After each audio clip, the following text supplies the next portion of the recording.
प्रपद्य जनार्दन स्नानुतं नन्दस्तु कालिन्ध्या द्वादश्यां जलमावसः। एकादशी का या कोई व्रत करते हैं ना तो रात में नींद कम आती है क्योंकि भूखा रहना पड़ता है, और उसमें भी निर्जला एकादशी। सुखदेव जी कहते हैं परीक्षित नंद बाबा ने तो निर्जला एकादशी का व्रत किया है, रात्रि भर नींद नहीं आई। और हमारी तरह व्रत थोड़ी करते थे। संत लोग जो हैं, वैष्णव लोग और नंद बाबा, ये लोग कैसे व्रत करते हैं मालूम है? एकादशी का व्रत तो वैसे सर्वश्रेष्ठ व्रत है ही, लेकिन इसको करने की विधि क्या है? बोले दशमी के दिन केवल प्रातः काल भोजन करेंगे, शाम को भोजन नहीं करते।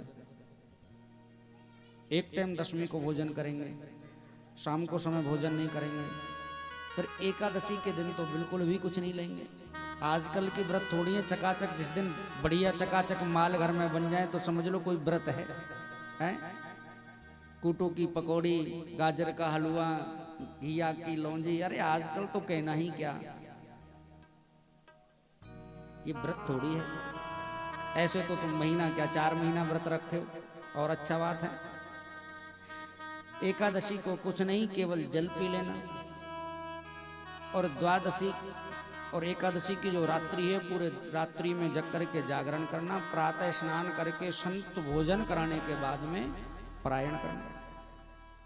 ऐसे ही नंद बाबा ने व्रत किया तो रात्रि में नींद तो आने वाली नहीं थी, तो एक बार थोड़ा झोंका सा आया, ऐसे लगा कि दिन निकल आया। रात को ही करीब 12 बजे यमुना जी में स्नान करने के लिए चले गए।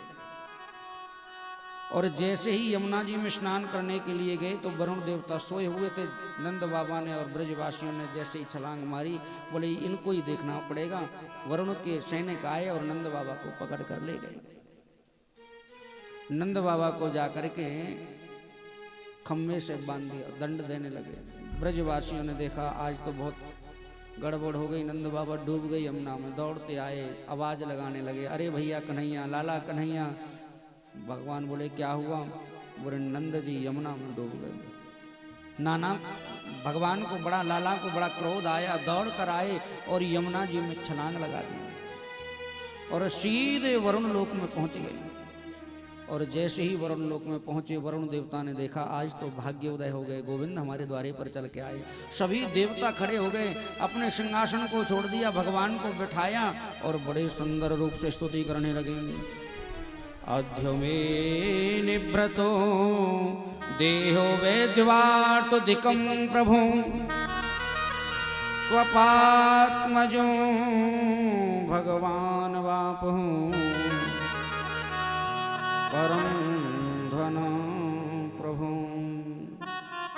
हे गोविंद, आप हमारे यहाँ पर पधारे, हमें बहुत अच्छा लगा। आपने हमारे लोक में आकर के हमारे लोक की कांति बढ़ा दी। भगवान कुछ नहीं बोले, पुष्पों की माला पहना रहे हैं, इत्र छिड़क रहे हैं, आरतियां कर रहे हैं। भगवान बोले बंद करो ये सब, हमारी सेवा कर रहे हो, हमें आरती कर रहे हो, हमें प्रसाद लगा रहे हो, और तुमको पता है जिनको बांध रखा है।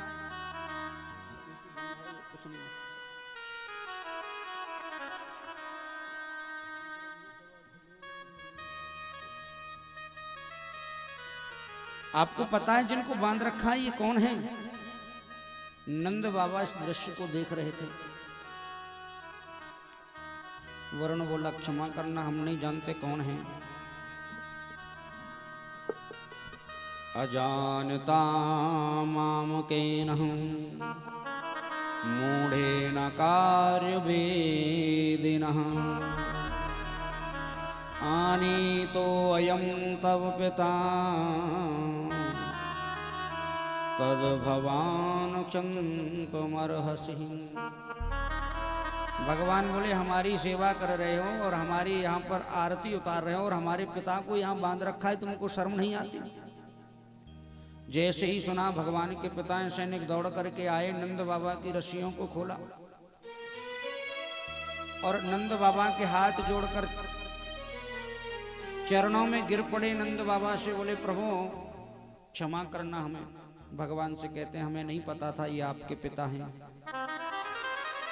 भगवान ने नंद बाबा का हाथ पकड़ा, यमुना से बाहर आए। ब्रजवासियों ने कहा, अरे नंद जी,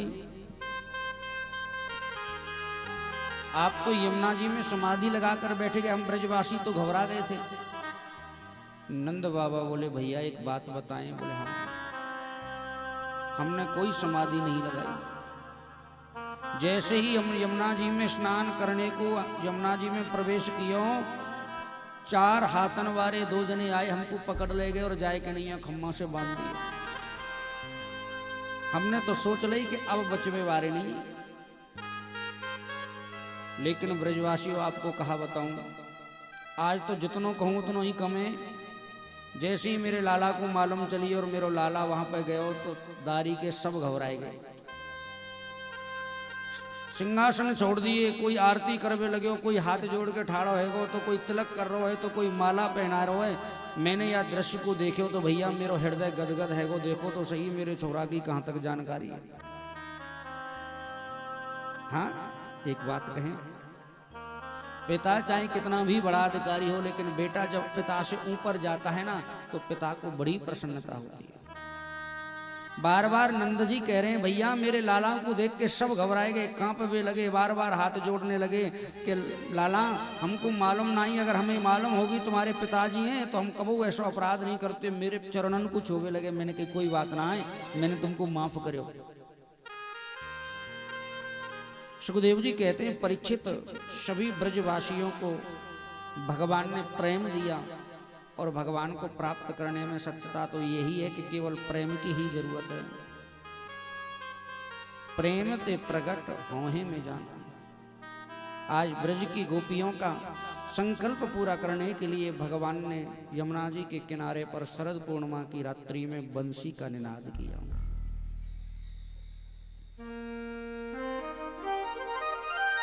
सुखदेव जी कह रहे हैं, परीक्षित, इनको बोलते हैं वेणु। मेरे प्रभु ने 3 बार वेणु का निनाद किया। भगवान पिता रात्रि, भगवान पिता रात्रि, शरदो फुल्ल मल्लिकः, विक्षरन्तो मनश्चक्रे, योग मायामुपाश्रितः।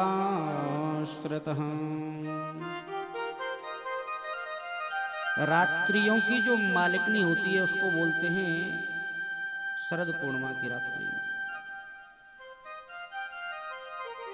शरद पूर्णिमा की रात्रि में मेरे भगवान ने बंसी का निनाद किया, और क्या करें, निशम्य गीतम तदनंदवर्धनम, ब्रज स्त्री कृष्ण गृहीत मानसा, ब्रज स्त्री कृष्ण गृहीत मानसा। बंसी का निनाद किया, और हर गोपी को ऐसा लग रहा है कि भगवान मेरा नाम लेकर पुकार रहे हैं।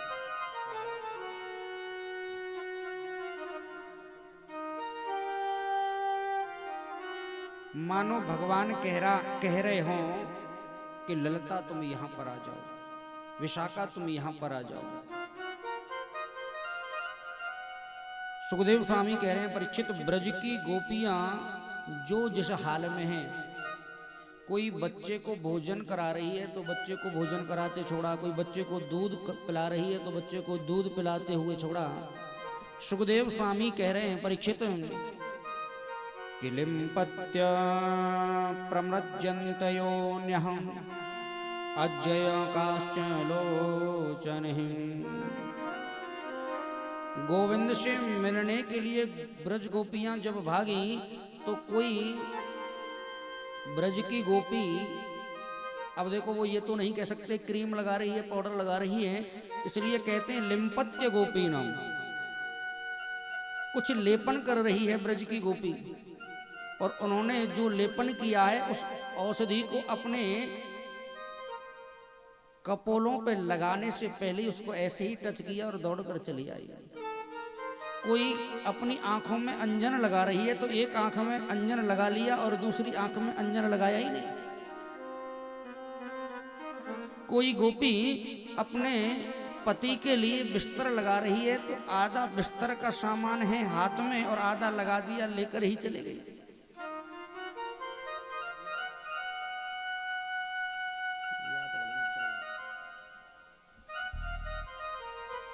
ब्रज की गोपियों की ऐसी दशा को देखा, एक एक करके सभी ब्रज की गोपियां भगवान के पास पहुंची। सुखदेव जी कहते हैं परीक्षित, ये जो ब्रज की गोपियां हैं ना, ये कोई साधारण गोपी नहीं है। अगर हम ये कहें कि ये जो ब्रज की गोपी हैं ये साधारण है, तो ये ब्रज की गोपियां बिल्कुल कोई साधारण गोपी नहीं है।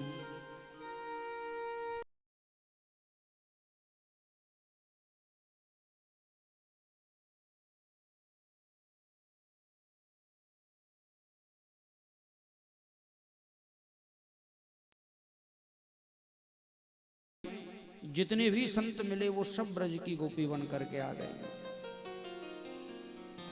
भगवान ने जब मत्स्य अवतार धारण किया, कश्यप अवतार धारण किया, तो वहां मत्स्य कन्याओं ने जब भगवान को देखा सब मोहित हो गई। आज वो ब्रज की गोपी बनकर आए।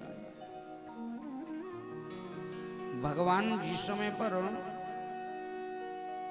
जनकपुर में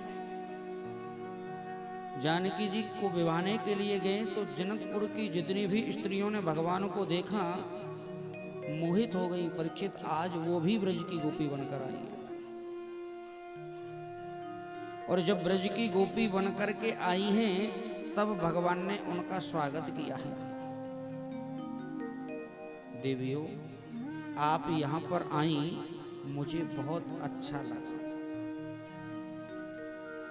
गोपी का मतलब क्या है? जो अपने हर इंद्रिय से कृष्ण नाम का जो रस पिए वही गोपी है। रासो वही सहा सर्वे होभ्यम गोपी। जो भगवान के नाम का रस हर इंद्रिय से पिए उसको गोपी कहती है। सुखदेव जी कहते हैं परीक्षित, भगवान ने ब्रज की गोपियों का स्वागत किया कि स्वागतम वो महाभागः किम करवाम तपोदितम। आइए देवियों, मैं आपका स्वागत करता हूं। आप यहां पर पधारी, मुझे बहुत अच्छा लगा। लेकिन ब्रूता गमनम कारणम, आपके आने का कारण क्या है ये मुझे नहीं पता। अब एक बात बताओ, कोई प्रेम का सब कुछ त्याग करके, अपना परिवार, अपना कुल खानदान सब त्याग करके प्रेमी के पास जाए और उसका प्रेमी उससे कहे कि यहां तुम क्यों आई हो, तो कैसा लगेगा? सुखदेव जी कहते हैं परीक्षित, एक बार तो भगवान ने जब स्वागत किया ब्रज की गोपियों को बहुत अच्छा लगा। स्वागतम वो महाभागा प्रियम किम करवाणिवं ब्रजस्यानामयं कश्चित् ब्रूतम गमनम कारणम। देवियों, तुम यहाँ आई, मुझे बहुत अच्छा लगा, मैं तुम्हारा स्वागत कर रहा हूँ, लेकिन आपने यहाँ आकर बिल्कुल अच्छा नहीं किया। बोले क्यों? रजन्येशा घोर रूपा घोर सत्व निषेवता। ये काली रात्रि, और रात्रि के समय में कोई भी पतिव्रता नारी अपने घर को छोड़कर बाहर नहीं निकलती। देवी हो, अपने परिवार, अपने घर सबको छोड़ करके तुम यहाँ आई, तुमने एक बार भी नहीं सोचा? रजन्येशा घोर रूपा घोर सत्व निषेवतः प्रतीयात ब्रजम नेह स्थेयं स्त्रीभिः सुमध्यम। देवियों, स्त्रियों को रात्रि में अकेले घर से बाहर, और वो भी जंगल में, कभी नहीं आना चाहिए। दृष्टम वनम कुस्मितम राकेश कर रंजितम। अच्छा मुझे ऐसा लगता है आप यमुना जी को देखने आई हो, चंदा की चांदनी को देखने आई हो, तो आपने ये देख लिया, अब आपको चले जाना चाहिए। ब्रज की गोपी बेचारी कुछ नहीं बोलती। भगवान ने कहा मुझे ऐसा लगता है तुम्हारे पतियों ने तुम्हारे साथ में झगड़ा किया है। ब्रज की गोपियों ने नार हिला दिया, बोले ऐसा कुछ नहीं, तुम्हारी सास तुमसे लड़ी है या तुम्हारे पति सुंदर नहीं, आखिर किस लिए तुम यहां आई हो? भगवान बोले देवी, दुश्शीलो दुर्भगो वृद्धो जड़ो रोग धनो पिबहं। पति कैसा भी क्यों ना हो उसका त्याग नहीं करना चाहिए। दुश्शील माने उद्दंडता वाला हो, रोगी हो, धनहीन हो, जिसके पास धन भी ना हो, कोढ़ी हो, अंधा हो, बधिर हो, ऐसे पति का भी त्याग नहीं करना चाहिए। वृद्ध रोग जड़ धनहीना। बाबा गोस्वामी तुलसी का दास जी कहते हैं वृद्ध रोग वश जड़ धनहीना, अंध बधिर रोगी धनहीना। वृद्ध हो, रोगी हो, अंधा भी हो, जड़ माने पागल हो, अगर ऐसे पति का भी त्याग अगर औरत करती है तो ऐसे पति कर किए अपमाना, नार पाप जमपुर दुख नाना। जो अपने पति का त्याग करके दुर्मार्ग पर जाती है वो अगले जन्म में विधवा होती है। पत्नी का धर्म क्या है? एक ही धर्म एक व्रत ने, एक ही धर्म एक व्रत ने, एक ही धर्म एक व्रत ने, एक ही धर्म एक व्रत ने, एक ही धर्म एक व्रत ने, एक ही धर्म एक व्रत ने, काय वचन मम पद पद प्रेमा, काय वचन मम पति पद प्रेमा, राम भजो श्री रामा, राम भजो श्री राम, राम भजो श्री रामा,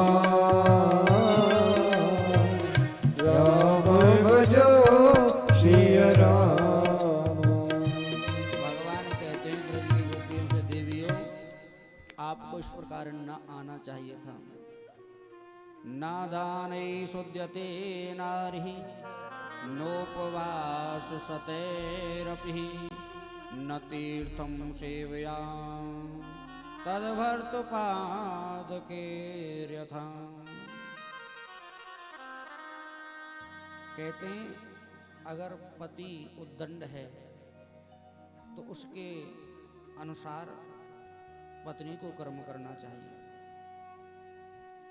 लेकिन ये केवल पत्नियों के लिए ही लागू नहीं है, ये पतियों के लिए भी लागू है। उनको भी चाहिए अपनी अपनी पत्नियों की मान्य मर्यादा का ख्याल रखें। ग्रह न ग्रह मुच्यते ग्रहणी ही ग्रह। ईंट पत्थर सीमेंट बजरी की दीवारों को घर नहीं कहते। घर में जो स्त्री होती है वही घर होती है। औरत चाहे तो घर को स्वर्ग बना दे और औरत चाहे तो घर को नरक बना दे। आप यहां छोड़कर आई, आपने अच्छा नहीं किया। अनन्यों पतिव्रत धर्मों के उदाहरण दिए। ब्रज की गोपी कहती हैं गोविंद आपको क्या लगता है हम संसार के लिए आए हैं? कितने जन्म जन्मांतरों से आपको पाने के लिए हम लाइन में लगे हुए हैं। सुखदेव जी कहते हैं परीक्षित भगवान ब्रज की गोपियों के मन की भावनाओं को देख रहे थे, कहीं ब्रज की गोपियों के मन में कुछ कामना तो नहीं है। जब भगवान ने देखा कि ब्रज की गोपी बड़े ही शुद्ध भाव से आई हैं, तो आज मेरे गोविंद ने ब्रज में रास की लीला को प्रारंभ किया। रास प्रारंभ किया तो रास में 3 टोलियां बनाई हैं। एक में सभी ब्रज की गोपी हैं और बीच में भगवान श्री राधा रानी को लेकर विराजमान हैं। दूसरी टोली में 2 ब्रज की गोपियों के बीच में अकेले कन्हैया हैं, 2 गोपी हैं और कन्हैया अकेले हैं। और तीसरी टोली में परीक्षित जितनी ही ब्रज की गोपी हैं, भगवान ने उतने ही रूप धारण कर लिए। रास प्रारंभ होने लगा तो ब्रज की गोपियों के मन में अहंकार हो गया। देखो हम कितने बड़े भाग्यशाली हैं, हम कितने सुंदर हैं, हमारे लिए भगवान ने अलग अलग रूप धारण किए। और ये भगवान को अच्छा नहीं लगता। भगवान श्री राधा रानी को लेकर के अंतर ध्यान हो गया।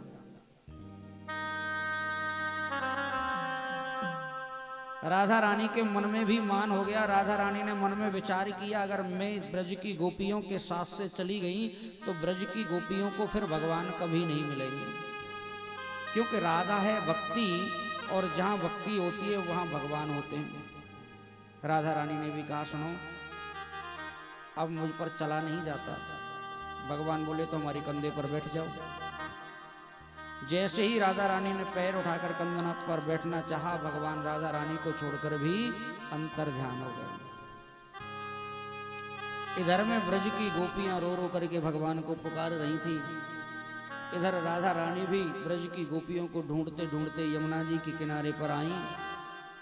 और राधा रानी ने कहा, अरे देवियों, आप उसे ढूंढने के लिए उनके पीछे पीछे मत भागो। राधा रानी कहती है, अगर तुम उनके पीछे भागने लगी तो वो और वन में अंदर चला जाएगा, लेकिन मिलेगा नहीं। इसलिए आप उसे यहीं बैठकर पुकारो। तो ब्रज की गोपियों ने यमुना जी के किनारे पर बैठ करके गोपी गीत को गाया। भागवत में गीत तो कई हैं, प्रणव गीत, भ्रमर गीत, गोपी गीत, वेणु गीत, लेकिन गोपी गीत का ऐसे बताया जाता है, जो नित्य प्रतिदिन गोपी गीत का पाठ करता है ना, उसे भगवान एक दिन जरूर दर्शन देते हैं। ब्रज की गोपियों ने जो गीत गाया है उसके कुछ श्लोक आइए हम सब मिलकर के